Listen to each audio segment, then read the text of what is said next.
I guess I'll start by saying I've always loved the natural world. The world that majors hadn't messed up with their groupthink and their tight-canaled terror of straying more than a claw tip from a river or lake. Since I was a hatchling, I felt that my true home was in the wild. I loved the beings that lived out there, too. I didn't need anybody to tell me they were free, outside of major reach. But unlike the beasts, I was a major born among majors, where I live still, at the edge of the Waterside Woodlands, a medium-sized community of majors. Just another major from many generations of majors who'd laid eggs there by the river since the great beginning, as we all learned from the major being basic knowledge. Majors mighty, masters of the rock and earth, survivors of the great cold, survivors of the great sleep, shrunken, dried, and buried, arose into radiance. On eights we roam, majors mighty, lords of water and sky. You left out the part about the red clouds departing, you know that, right? I said it. I didn't hear it. Well, I can't help that. I said it. It was in there. If you say so. I crapping do say so. What are you listening to my thoughts for, anyhow? Use a private channel if you want private. Blast it. I'll do just that. When you do, be sure to say that part about the clouds because you left it out. Do you mind? I'm trying to work here. Trying to earn profits. You like profits, right? Well, then go get juiced somewhere and let me alone. It's my rock, too. Fine. I'll go off and narrate somewhere where there's some crapping peace and quiet. You do that. I will. Great. As I was narrating, before being interrupted by my wife, who, as you can tell, is a sheer joy to try and accomplish something worthwhile around, like earn some decent profits to keep her in moss and lichen that she shoves up her sucker every day, as I was narrating, who can tell how it happened that majors became Earth's dominant species? Most majors aren't exactly keen on scientific inquiry. As long as they have enough morsels around to stick their tubes into, they're good. I highly doubt majors with our soft, lumbering bodies and crap vision got to be the top beasts by sheer physicality. I mean, we're essentially helpless, except for our size and intellect. Other beasts are way stronger. Nearly every beast is faster.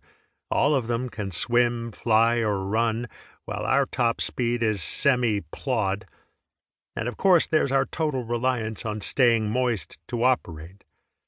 To my mind, it was some weird twist of nature or freak occurrence that gave us our dominance. Who am I to say? But back to my story. Mine and Nedran's, that is. As I was saying, I grew up in the Waterside Woodland Community, but went off into the wilderness every chance I got. I always felt at total peace in that deep red world of scrub and plants, all canopied by tree leaves. I sucked my moss juice, got bigger, and played in the woods. I got to know all the beings that roamed there. Some most majors would shy away from. The winged six-legged stingers and the huge horned, bark-munching six-legs that would have swallowed me in a few big chomps if I'd let them. And the no-legs that wound their way through the forest floor, making a meal of the shy two-legs and all the many different four-legs that roamed the wilderness. Obviously, we majors are at the top of the food chain. Our ability to hatch and instantaneously set out on our eights to seek and absorb nutrients, as well as our unmatched intelligence, puts us right at the top of all Earth's beasts. As such, it was totally normal for majors throughout time to hunt lesser beings.